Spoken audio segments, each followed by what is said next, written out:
This is Expat Sandwich. I'm Marty Walker.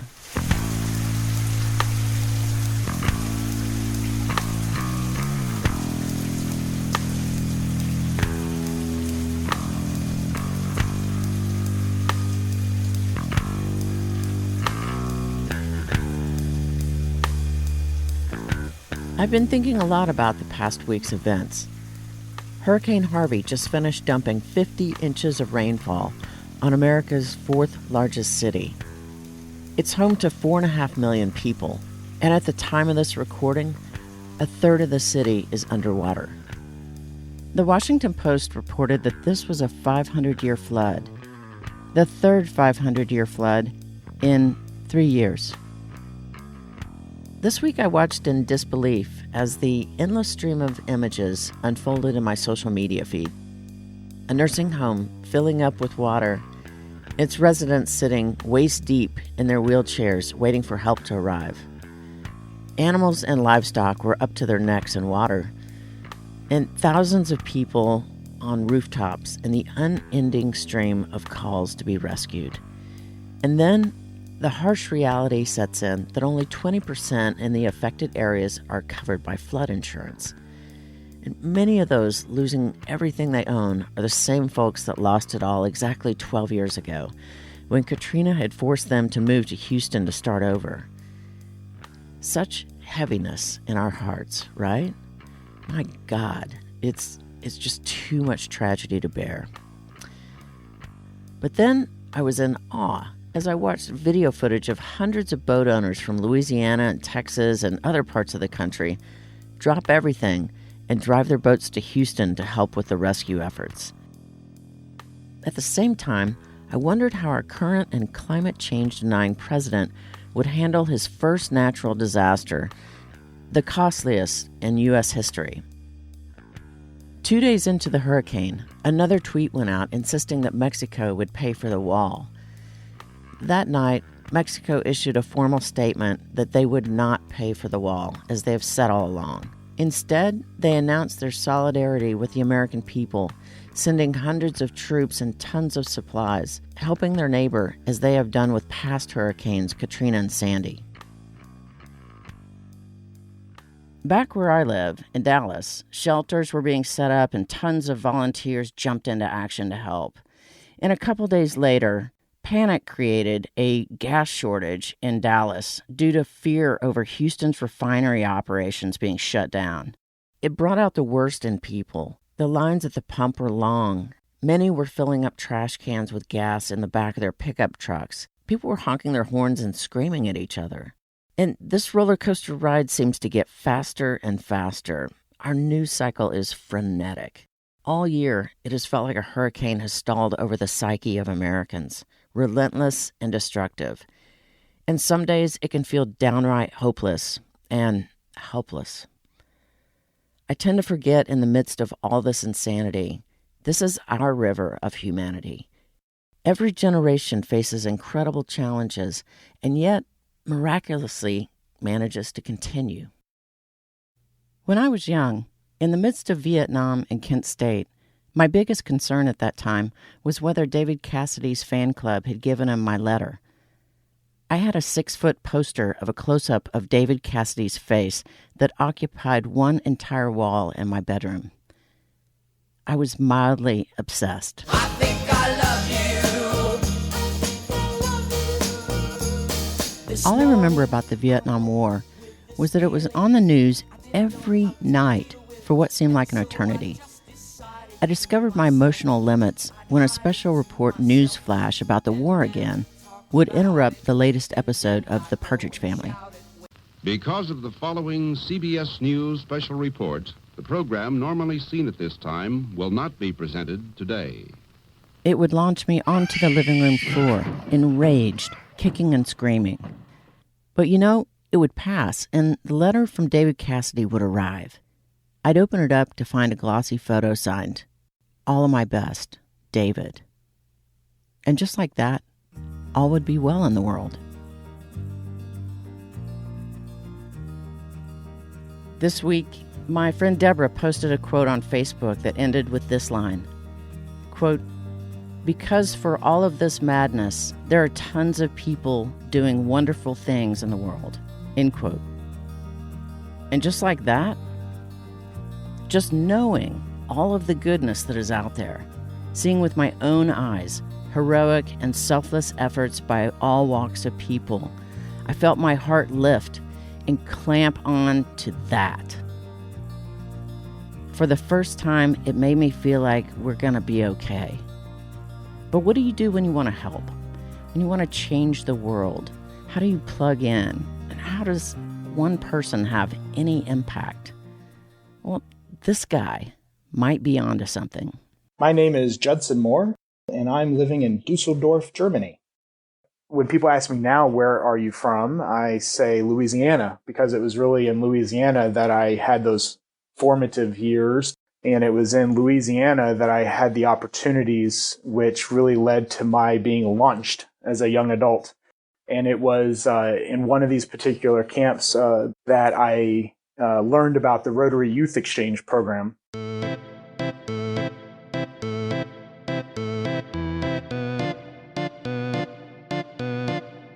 For the longest time, I always thought Rotary Club was just like any other fraternal club. And my exposure to those organizations was really limited. In Springfield, Missouri, where I grew up, there was a Shriners Club. All I remember is a bunch of drunk men wearing red fezzes driving miniature cars in a downtown parade. They would do this every year to raise money for children's hospitals. And in college, I used to play bingo at the Elks Lodge, mainly because it drew an older and rowdy drinking crowd. Each time someone called out bingo at the beginning of the night, it was always followed by polite applause. And then by the end of the night, that applause turned into a drunk mob screaming and cursing at the winner. Rotary International, on the other hand, is a global network of 1.2 million neighbors, friends, leaders, and problem solvers. They come together to make positive, lasting change in communities at home and abroad. Their motto? Service above self. I had heard enough times in my life this encouraging phrase, this permission from the adults in my life to do it while you're young, that when I was at this Rotary youth camp and this person came to speak to us about the Rotary Youth Exchange program, and she was telling us about, Rotary, we're a service organization all over the world. We have this exchange program that takes youth, and you can live anywhere in the world. You'll go to a local school, you'll live with a local family, you'll be integrated into the community, you'll learn the language, so on and so forth. This just sounded like an amazing opportunity. It wasn't even going to cost me anything if I got selected to participate. After the presentation, Judson approached the woman to express interest in the program. It would be almost a year before he heard back from her. And during that time, he had to get his parents on board. Now, at 16, I can't even imagine asking my parents if I could move to Germany. Here's Judson's mom, Cherry Moore. We've been able to trust him. Well, even as a child, he deserved our trust with little things like the next block, and yes, you can cross that street. So when he came up with the idea of I want to apply to be a Rotary International Youth Exchange student, it just didn't seem all that shocking, and we were willing. There's this thing about you give a child wings and roots, and then you let them fly, and we always had that attitude that we should let him fly. And then he got the call. I answered, and she asked if I remembered her, and I said yes. And she asked if I was still interested in the program, and I said yes. And she said, well, an opportunity has just opened up in Germany. Can you be there in a month?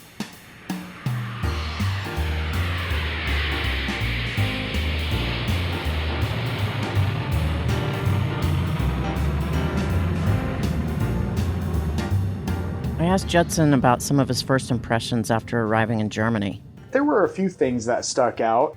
It was fun to land in Germany and realize that every car on the street, including the taxi cabs and police cars, were Mercedes and BMWs. This felt very fancy.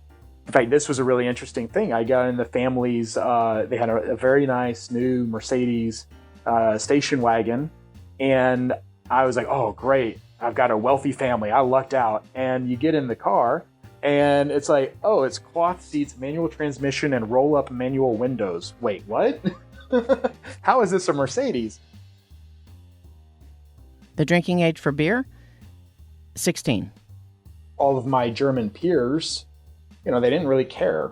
They were raised to, like, beer's not like a big deal. Yeah, we'll have one here or there, whatever. If it's a party or celebration, we'll have a couple, but it doesn't have that mystical forbidden fruit notion to it.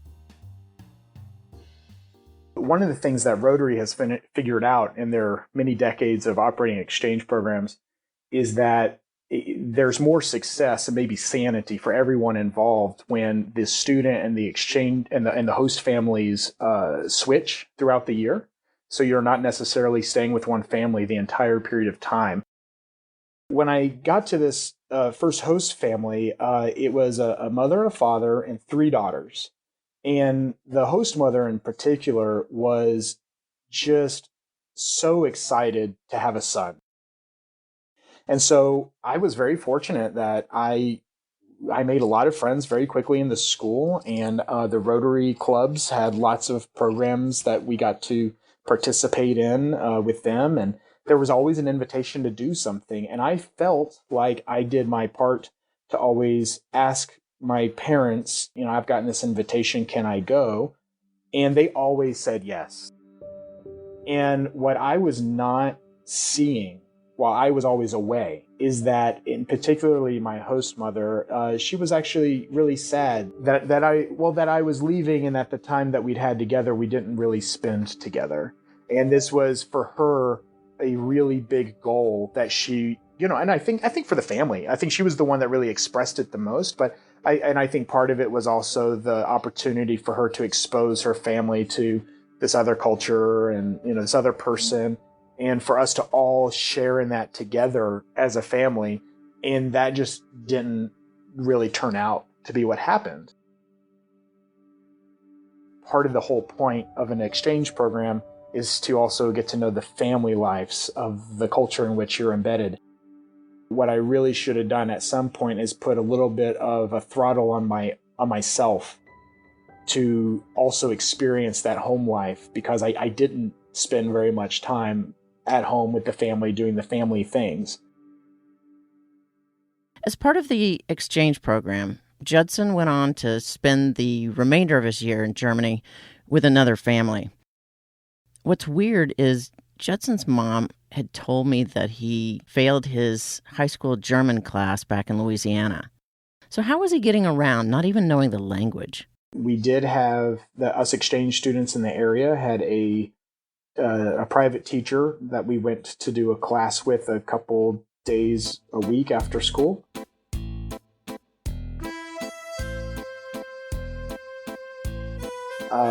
And then it was really just, we're sitting in class 5-6 hours a day listening to class in German, which we don't understand. So that, it's really hard to be in a different culture, in a different language environment, because even if you're not paying attention to what people are saying around you all the time, like in a lecture environment, your brain is still receiving all this sound and trying to interpret it, and it can't do it. And so all of this vocabulary is coming in, but you can't make sense of it, whether you're trying actively or not to make sense of it. There were words that I was learning without even knowing I was learning them, just because I was hearing them all the time. I started dreaming in German after only 6 months. And even I felt like I would have dreams where I was dreaming German language that I could not repeat when I was awake. But yeah, and that was a really freaky experience too, because you really wonder, because you wake up from a dream and it felt the same as being in class all day where other people are creating the content and you don't understand it, but it's a dream, so it all just came out of your own brain. And it was shortly after that when things really started to click and I was able to move beyond basic words and phrases and start to really string thoughts together. And by the end of a year, I would say my German was It was beyond survival. It was, I could go and have social level conversations with people in German. One of the perks of being in an exchange program is that you meet other exchange students from all over the world. In Judson's case, he ended up making friends with several Brazilian students. And during the gap between high school and college, he was invited to stay with them in Brazil for 6 months.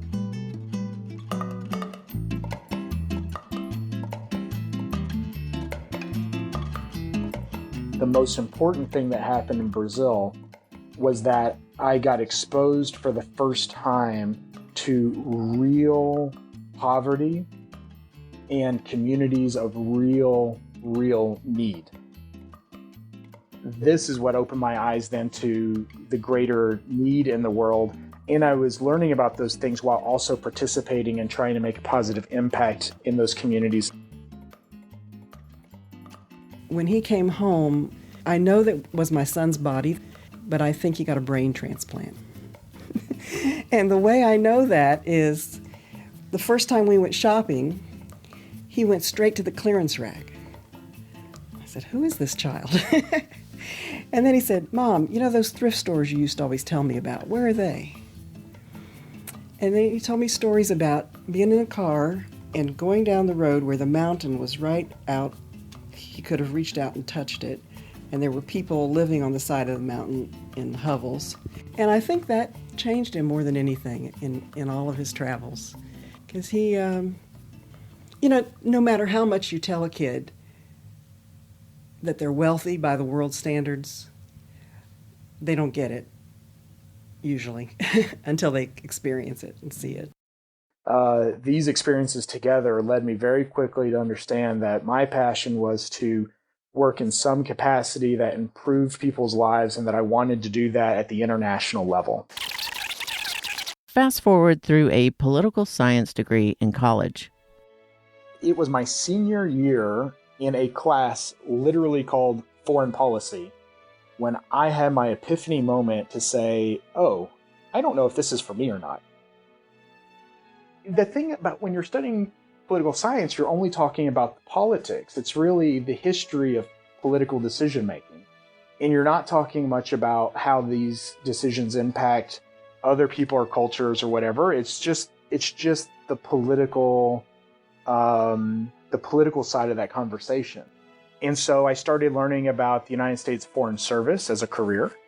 And one of the things that I read while reading about how one gets into the United States Foreign Service and becomes an American diplomat was that many people who take that career path have one thing in common, and that one thing was Peace Corps service. Ever wonder how the Peace Corps got its start? President Kennedy had picked up a book titled The Ugly American, which was later made into a film. The Ugly American, starring Marlon Brando in one of his most critically acclaimed roles. This man was your wartime buddy. An ordinary rice farmer who helped you blow up bridges.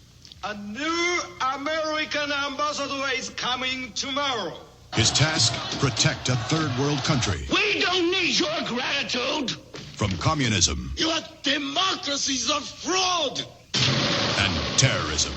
The book was written by a political scientist named Eugene Burdick and a writer/former U.S. Navy Captain William Lederer.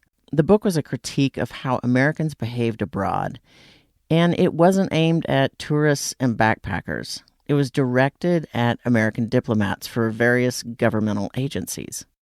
Many didn't bother to learn about the country they were in, or would simply argue that they knew what was best for the locals. International diplomacy was a key area where the Soviet Union excelled. They were creating solid relationships with other countries by engaging in their language and customs. This was something the authors believed could be the difference between winning or losing to communism. In response to the book, and being in office less than 2 months, Kennedy created the Peace Corps. I have today signed an executive order providing for the establishment of a Peace Corps on a temporary pilot basis. I'm also sending to Congress a message proposing authorization of a permanent Peace Corps. This Corps will be a pool of trained men and women sent overseas by the United States government or through private institutions and organizations to help foreign countries meet their urgent needs for skilled manpower. It is our hope to have between 500 to 1,000 people in the field by the end of this year.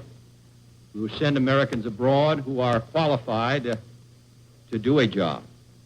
We will send those abroad who are committed to the concept which motivates the Peace Corps. It will not be easy. None of the men and women will be paid a salary. They will live at the same level as the citizens of the country which they're sent to, doing the same work, eating the same food, speaking the same language. We're going to put particular emphasis on those men and women who have skills in teaching, agriculture, and in health. I'm hopeful that it will be a source of satisfaction to Americans and a contribution to world peace. I applied. When I was invited to serve in Kyrgyzstan with the Peace Corps, I said, absolutely, I'm in, let's go. Where? Where is that? And it didn't matter where it was. It didn't matter what it was going to be. I was so excited to be accepted into the Peace Corps and to be able to serve my country and the world in this capacity that if the program coordinators that decided that I was going to be a best fit in Kyrgyzstan, well, who am I to argue with that? I only had 6 weeks, maybe 2 months at the most, to get my affairs in order and prepare to go, because Peace Corps is a 27-month minimum commitment.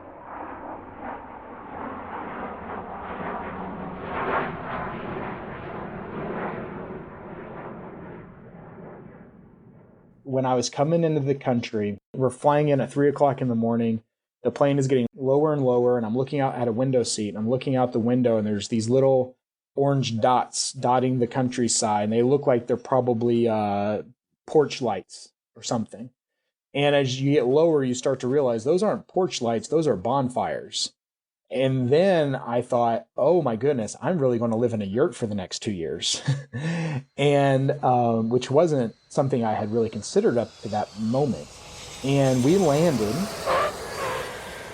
and I was prepared for absolutely anything once I got through customs. I said, once I get through customs, I'm in the country and I'm ready for anything.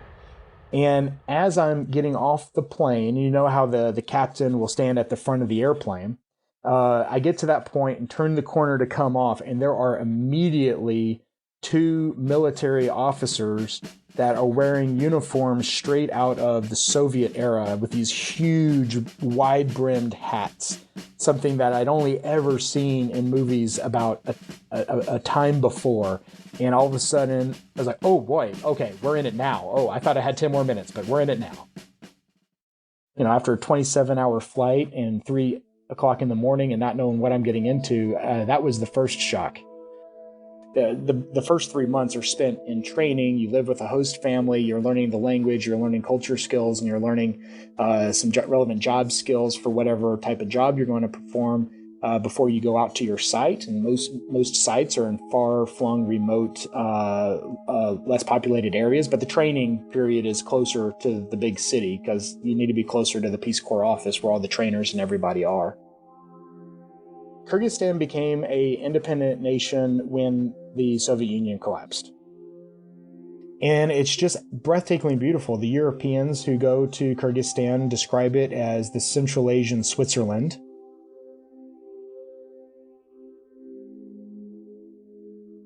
But that said, it's a country of around 7 million people now, and it's about this, from a landmass perspective, I think it's about the size of Kansas. So it's not a very big place, and it's not very densely populated, but it is a beautiful place, and they do have a rich and wonderful and unique culture. And they have a very democratic political system. It's a pretty liberal country by most standards, actually. When I was there, the president of the country was a woman. There was a peaceful transition of power while I was there to the person who's now president, but he's up against a term limit and there's about to be new elections in a few months, and we'll see how that goes. But for the most part, everybody really expects for things to be pretty orderly there most of the time. Now, there have been some recent revolutions. The previous government was not quite as transparent or democratic, and the people saw through that and they took to the streets. What I saw a lot of my Peace Corps volunteer colleagues doing, it was very popular and there was money for this, was to get money to build computer labs in schools. But what would oftentimes happen is you would get this money, you'd buy the computers, you'd bring it in, you'd set everything up, you'd have this beautiful computer lab, and you'd have a celebration to mark the occasion of the school receiving computer lab. And if you went back a week or two later, you'd find the place completely empty, all the computers back in the boxes and locked in a closet in the school director's office.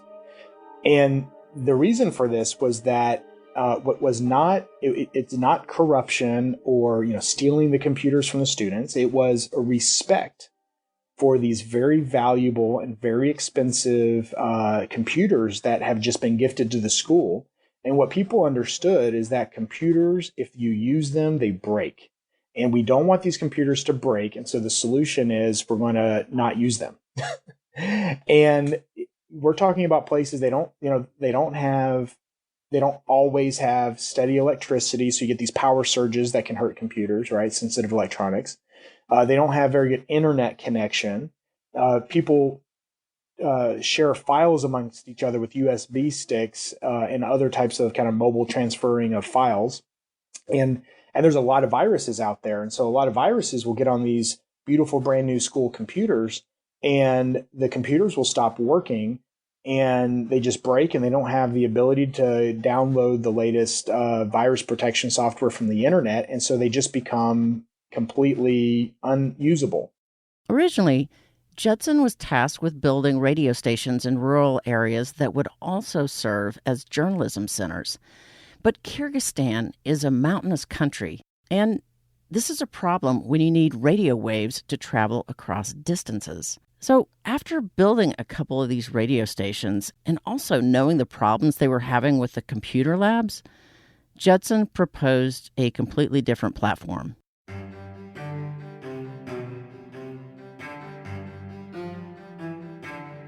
You go around rural Central Asia, every single person of every single age has a smartphone of some nature.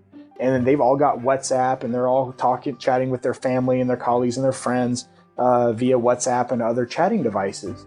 And I just started to get this idea. I said, wait a minute, computers are expensive and cumbersome. They require things that are hard to provide in this country and in the communities where we want to build these journalism centers. And mobile devices are an accepted technology that people already have access to. It's less expensive. They don't get viruses. They operate on batteries. So, if the power goes out, it's no big deal. And everything that you want to do in journalism, which you would do on a computer, you can do on a mobile phone. You can record audio, you can record video, you can type, you can upload, and you can download content. So everything you want to do is right there. And to boot, the users are all more accustomed to typing with their thumbs than with a keyboard already. Well, it does a number of things. I think one is that everybody likes to have their story told, and they like to know that their story is being heard. The platform is not intended to engage in political discourse of things of this nature, though certainly, as one says, all politics is local, and so it does give voice to and concern to a rural population that prior to this did not have as powerful of a way to have their lives communicated beyond their own borders. And in the end, I did find support and funding from a joint commission of the United Nations and the European Union that funded my project for 3 years, well beyond the period of time that I was going to spend in the country.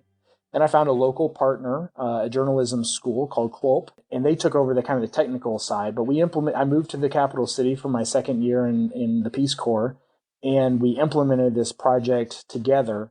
And it was pretty much the week that the cell phones went out the door and started being distributed across the country. There was this 3-month training tour that was going to happen, where the trainers from the CLOP School of Journalism were going to go out village by village and hand off these packets with the phones and all the connectors and a bag with all the manuals and training materials and everything. And they're going to conduct these trainings and get everybody onboarded to the system. And that was when I left. And in order for a project like this to be sustainable, which is what you want to have happen, at some point you got to hand it off to the locals, and that seemed like the appropriate time to do it. That was 5 years ago, and the website is still flourishing. It's called kyrgyzmedia.com, and it receives around 80,000 unique visitors to the website every year. Judson ended his time in Kyrgyzstan with a surprise appendectomy that caused him to hang around a little bit longer. He received excellent medical care. That's one of the perks of being in the Peace Corps. He had a job lined up in the U.S. at Mutual Mobile in Austin, Texas. They make apps for mobile phones. After spending some time there and setting up an office for them in Hyderabad, India, he wanted to get back to pursuing his interest helping others abroad. I gotta say, by this point in the interview, I'm beginning to question my very existence. I don't know about you, but I am feeling pretty self-centered about right now. I mean, my God, what have I been doing with my life? All the wasted time watching endless reruns on TV and screaming into the collective pillow of social media. I know everyone is on their own path, but wait a second. I just got a notification on my news feed that North Korea has a plan to knock out the electrical grid of the United States. Okay, dismiss. Okay, so where were we? All right. So where does all this niceness and serving others come from? I mean, are you born with it? Is it something that can be cultivated? Is it part of like a karmic return? What is it? I have an older brother, 2 years older than me. His name is Lou. He was born with severe disabilities, cerebral palsy, and he died when he was 16 years old. And this is when we still lived in Kentucky. And my parents were very, very active in fighting for healthcare reform, particularly for families with children with disabilities. They also were invited many times, actually, to go to Washington, D.C. and to share their story, our story, with congressional leadership as well. Much of this was during the Clinton administration. And we actually, as a family, came to know Hillary a bit. We got to speak with her several times on Capitol Hill. And she was one of these people that, with all the chaos and the cameras and the people, just in these chambers, before you sit down and get to business, she would come in and she would shake hands with everybody and meet everyone. And even if you only got 30 seconds or a minute with her, when she was listening to us, there was no one else in that room for her. She was zoned in. My brother's health got too complicated for us to care for him in home. There was a bed that became available in a institution in Louisville, Kentucky, called the Home of the Innocents. And the Home of the Innocents was a place for children with disabilities who could receive medical care when they couldn't get it at home. A bed opened up for Lou, and he spent his last several years there. It was a wonderful facility with wonderful staff that really was able to elevate his level of care and quality of life way higher than we would have been able to manage at home. And if memory serves me right, Hillary Clinton actually came and visited my brother there, which was pretty awesome. So growing up, my family, it was just through conversations around the politics of healthcare reform as it relates to children with disabilities and their families. And then me as a child, I was just kind of tagging along. What else am I supposed to do?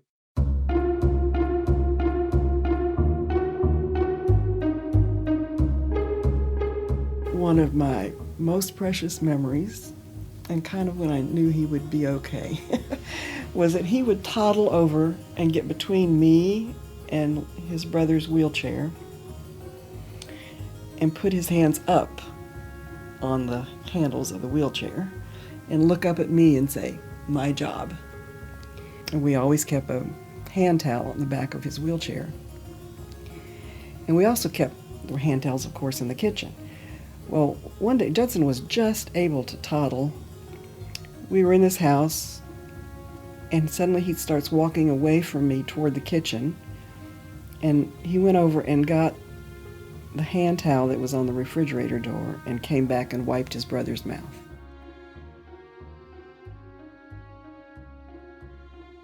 I hadn't realized that until just now, that was Judson taking steps away from Mom to go do something good in the world. So from the earliest time he could walk, he was going away from his parents to go help somebody else. The year that he was gone to Germany was the year after his brother died. And one of our thoughts about that was it was a good year for him to be gone, because we were dealing with our grief. He grieved, but in a different way, less intense than his parents. And he was obviously ready to be launched. Okay, now it all seems to add up. Currently, Judson is back in Germany. He's pretty far along with passing the test to become a foreign diplomat. He's even been granted full top security clearance, although he's not in a position to really be able to use it. So while he inches closer to reaching that lifelong goal, he's writing a book aimed at helping younger people achieve their goals. I think we've all heard it. It's a cliche term, a cliche phrase that we are told to do it while you're young. But usually the cliche stops there. No one talks about, well, what is it? Now that I've had the benefit of some years to look back and reflect on the experiences of my life, and particularly how those experiences were made possible by the things I did when I was younger, and the doors that opened up to me when I was younger, it started to create within me a great interest to write about or to speak with youth about the notion of doing things while young. The purpose of the While Young book is to relay what those learnings are and encourage people, particularly young people, to get a start on pursuing their what if. So that's what I like to talk about as, what is the thing that you say, well, what if I did this and what if I did that? I was like, well, don't ask. Don't leave yourself at the end of life wondering what if. Go out and live your what if. So back to the hurricane. When Katrina devastated the coast of Louisiana, Judson and his girlfriend at the time volunteered with the Red Cross. They became shelter managers in a high school gym housing around 300 evacuees. As a result of that experience, Judson ended up working full-time for the Red Cross as their emergency response planner. And he literally rewrote the book on how the Red Cross would respond to future emergencies in Louisiana. He was 22 at the time. You can find more information on Judson at judsonlmoore.com. That's JUDSONLMOORE.com. Or you can find him on Twitter at Judson L. Moore. I'd like to end by reading the full quote by writer Mark Morford. He's a contributor to the San Francisco Chronicle, as well as many other media outlets. You can find him at markmorford.com. He writes, "Stop thinking this is all there is. Realize that for every ongoing war and religious outrage and environmental devastation and bogus Iraqi attack plan, there are 1,000 counterbalancing acts of staggering generosity and humanity and art and beauty happening all over the world, right now, on a breathtaking scale, from flower box to cathedral. Resist the temptation to drown in fatalism, to shake your head and sigh and just throw in the karmic towel. Realize that this is the perfect moment to change the energy of the world, to step right up and crank your personal volume. Right when it all seems dark and bitter and offensive and acrimonious and conflicted and bilious, there's your opening. Remember magic. And finally, believe you are part of a groundswell, a resistance, a seemingly small but actually very, very large impending karmic overhaul. A great shift, the beginning of something important and potent and unstoppable. Because for all of this madness, there are tons of people doing wonderful things in the world.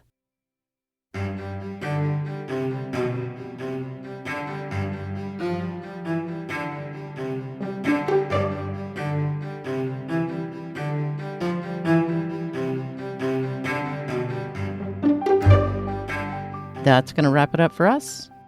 Special thanks to Mark Morford, CBS News, Universal Studios, and Arista Records. And a big thank you to our Patreon supporters, Louise Walker, Tim Hurst, and Jay Shin, and at Honorable Husband. And like always, we'll have all of this and more in our show notes on our website at expatsandwich.com. Oh, and one more thing I want to share before we go. In 1970, Tony Romeo wrote and Wes Farrell produced David Cassidy's first recording, I Think I Love You. Originally released on Bell Records, it outsold Let It Be and Bridge Over Troubled Water. So, just saying. I think I love you. I think I love you. I think I love you. Expat Sandwich is produced by me, Marty Walker. We'll see you back here in a couple weeks.